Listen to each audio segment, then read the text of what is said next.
par le Koweït, par exemple, tel montant, ou bien par le Fonds monétaire ou la Banque mondiale, nous avons tel montant. C'est l'annonce, ça. Mais si nous prenons, s'ils disent, nous voulons donner 20 milliards, si nous inscrivons cela, la totalité au niveau du budget, et puis à l'exécution, nous avons des problèmes. Et c'est pourquoi nous essayons, s'il y a la convention, nous essayons de mettre une portion pour respecter le cadrage macro.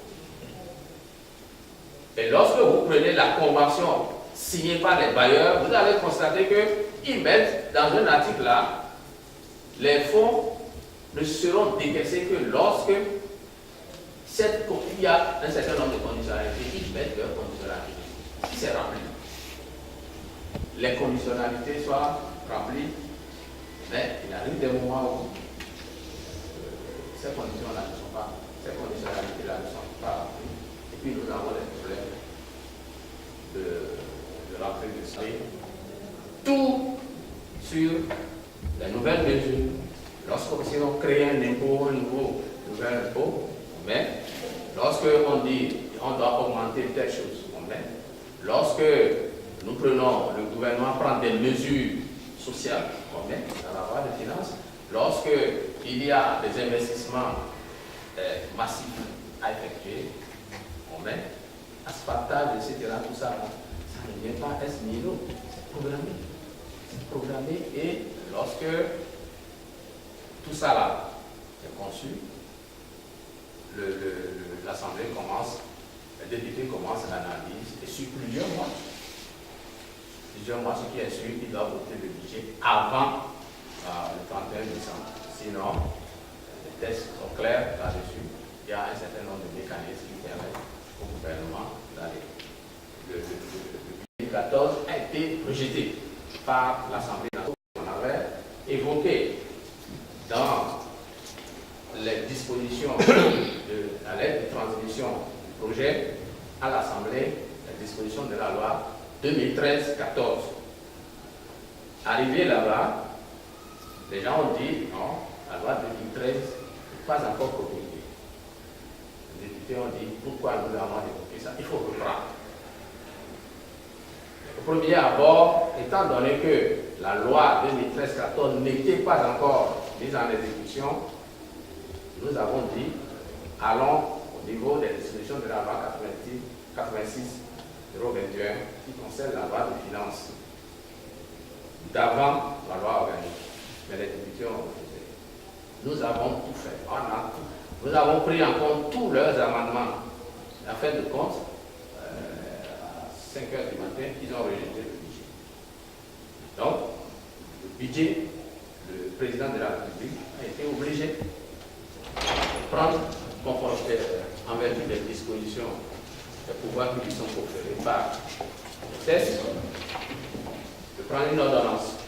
Nous avons exécuté le budget par ordonnance. Bon, moi ça nous a sauvé à partir de ce moment-là. Voilà les dispositions. Donc, le budget de l'État, tel que nous l'avons présenté, est un document évidemment capital. Et vous avez vu tout le processus pour conduire à cela. Donc, ce qu'il faut retenir, c'est que pour les administrations, pour les organismes, pour les établissements, le budget est un document capital pour gérer véritablement toutes les structures. Voilà, merci beaucoup. Je vous remercie.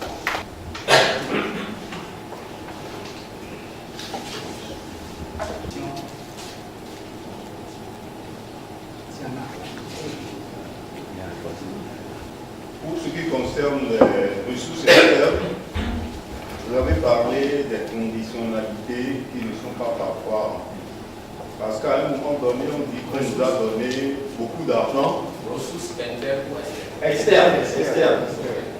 On dit qu'on nous a donné beaucoup d'argent qu'on ne les a pas dépensés. Qu'on n'a pas dépensé. Alors, non, pas dépensé. Il n'a pas été mis en place. je suis d'accord. On dit parfois que les ressources qu'on nous donne, même si ce n'est pas encore arrivé, nous n'arrivons pas à dépenser ce qu'on nous a déjà avancé. Je ne sais pas si c'est correct, mais il y a eu des histoires comme ça, comme si nous étions les enfants, l'un des enfants malades, qui n'arrivent pas à dépenser ce qu'on nous donne. La deuxième chose, vous avez parlé de ça tout à l'heure. En 2014, le budget a été exécuté par ordonnance. Parfois, on parle de 12e provisoire. Dans quelles conditions cela, s'il n'y a pas ordonnance, dans quelles conditions c'est fait? Est-ce que c'est la même chose? Ensuite, quand on regarde les États-Unis, par exemple, on se demande qu'est-ce qui se passe.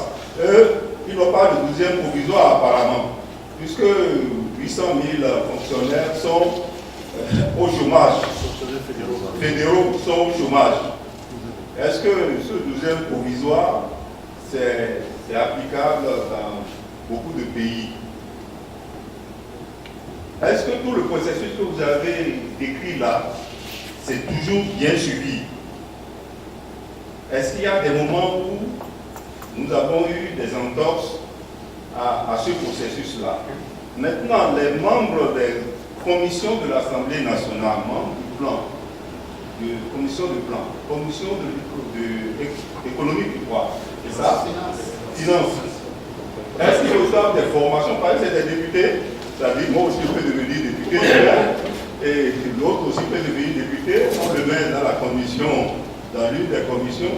Est-ce qu'ils ont la formation suffisante pour comprendre ce que vous venez leur dire et apporter évidemment des amendements ou quoi que ce soit? On n'arrive pas à ce qui concerne les ressources extérieures, on n'arrive pas encore à dépenser le peu que nous avons et nous allons chercher les ressources extérieures qui n'arrivent pas. C'est vrai, votre regard est vrai. Je vais vous dire ceci, je vais vous raconter une finance. Dans les dispositions de la loi et dans les conditionnalités qui sont fixées par les bailleurs de fonds pour donner l'argent, on a dit, il y a ce que nous appelons les dépenses sociales, éducation, santé, etc. Nous devons atteindre un taux d'exécution, un taux de réalisation des objectifs qui sont fixés en ce qui concerne taux de couverture sanitaire, taux de vaccination, etc. Tout ça. Au niveau de l'école, taux d'achèvement, au niveau des élèves, etc. C'est les critères qui sont inscrits et que nous devons essayer de pratiquer. Sur la base de cela, il y a des crédits qui sont inscrits pour ça dans les ministères et dans les ministères. Pas ça dans les institutions. Moi, voilà, ça, il faut finir le crédit en une fraction de ce. C'est ça le problème. Pourquoi? Parce que les investissements ont une procédure un peu plus lourde. Et là, lorsque vous envoyez donner le marché à quelqu'un, il faut que celui-là soit à même d'exécuter une bonne date la tâche. Or, il se fait que jusqu'au mois de... Parce que lorsque le budget est voté, nous lançons le budget au mois de janvier et nous lançons l'exécution du budget au mois de janvier. Nous demandons au ministère d'exécuter leurs dépenses. Et nous mettons l'accent sur l'antenne de leurs dépenses qui concerne les dépenses sociales de budget.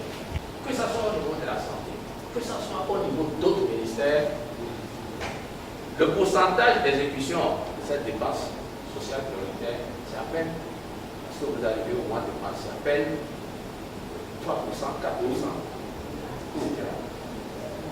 Mais nous, au niveau de la direction générale du budget, il m'arrive, moi, de prendre mon véhicule et de passer dans chaque ministère. Je rencontre les autorités pour leur dire, à telle date, vous êtes à tel taux d'exécution. Vous avez les crédits qui sont inscrits.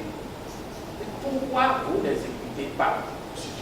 Bon, Et ils réunissent les cadres autour de nous, et chacun des cadres commence par parler, il y a ceci, il y a cela.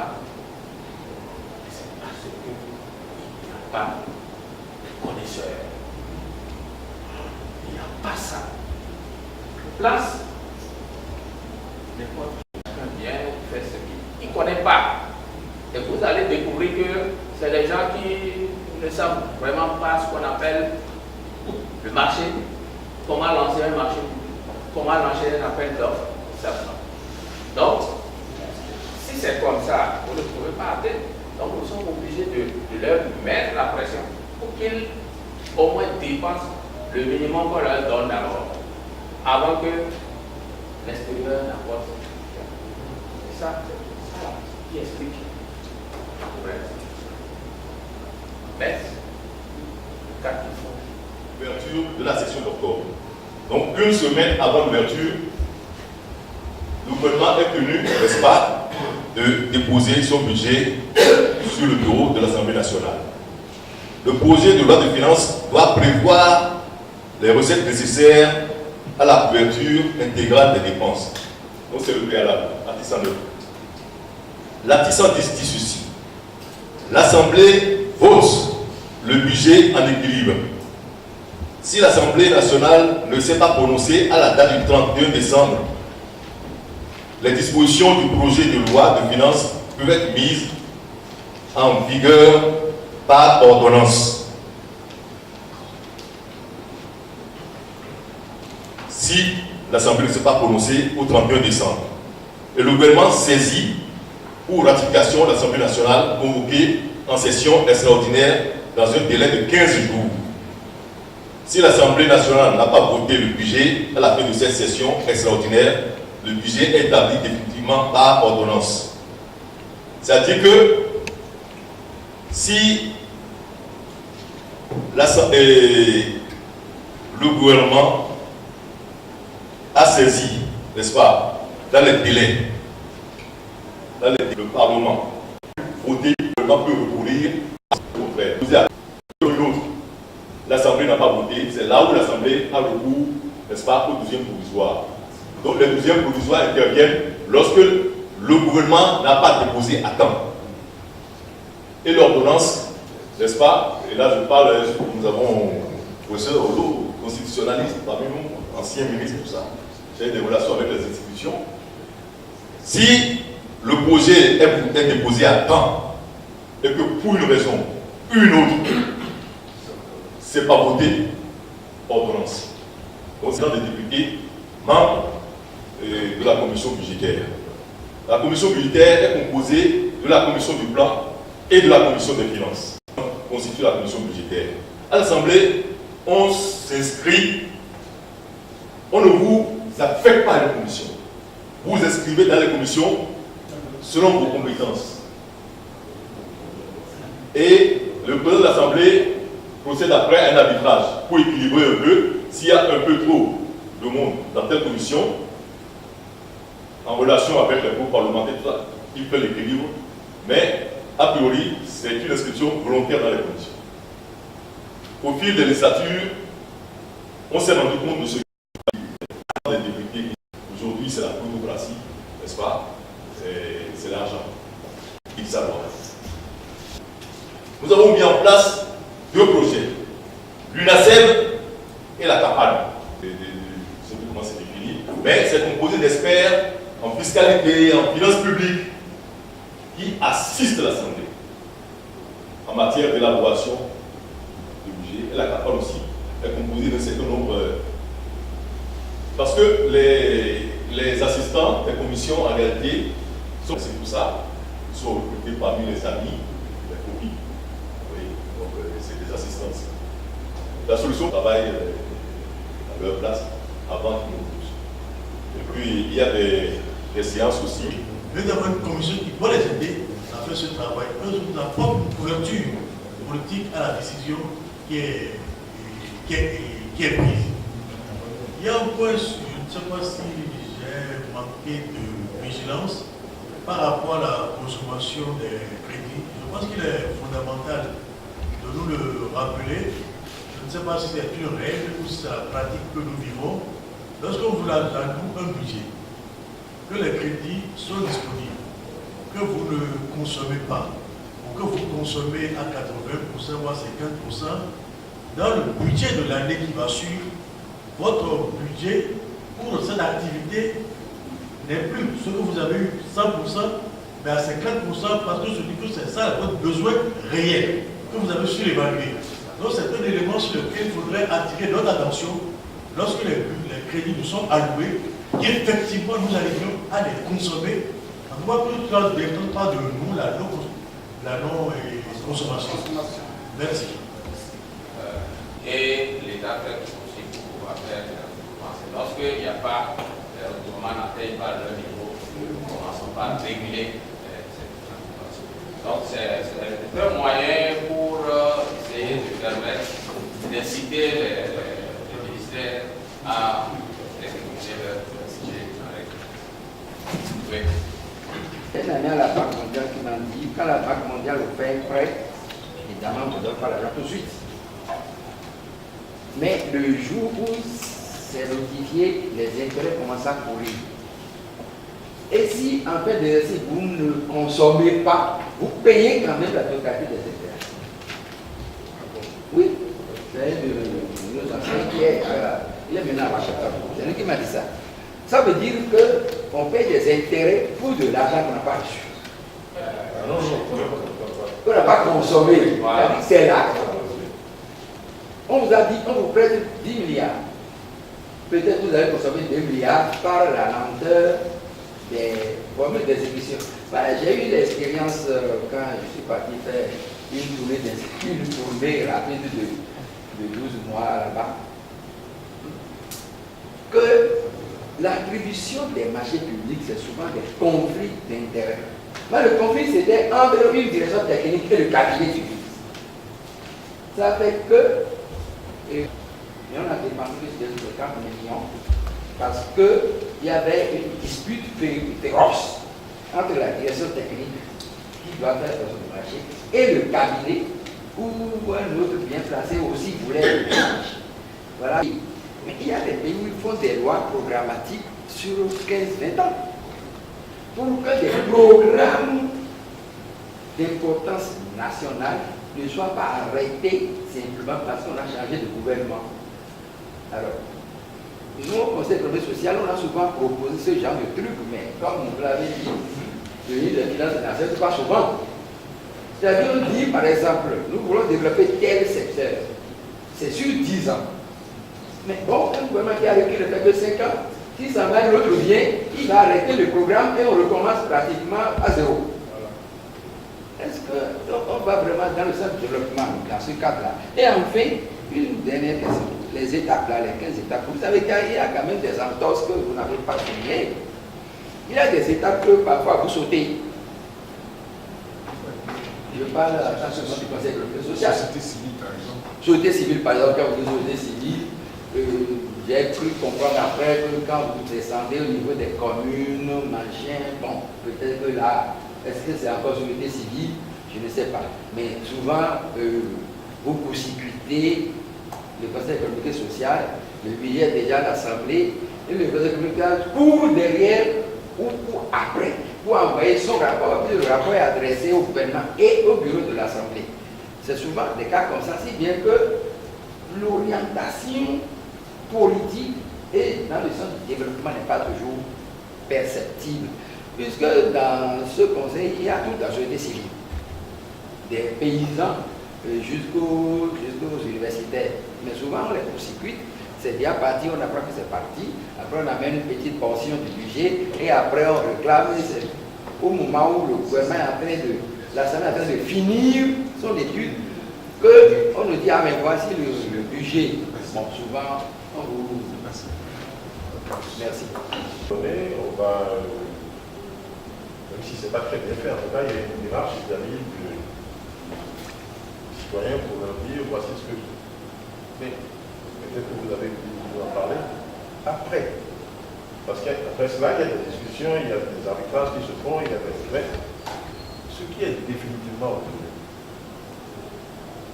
je ne vois pas d'étape pour dire aux populations, voici ce qui est retenu. Comme ça, je pense qu'à la limite, il peut y avoir un décalage de perception, parce que tout ce qui est proposé n'est pas retenu au finish, puisqu'il y a des discussions entre différentes institutions pour procéder à des habitats et peut-être à des rajouts, à des refaits, etc. Est-ce qu'il y a une étape qui est prévue lorsque le définitif est consolidé? C'est une étape qui est prévue pour que les citoyens sachent qu'est-ce qu'il y a. Oui, c'est évidemment les documents budgétaires. Lorsque vous analysez les documents budgétaires, vous avez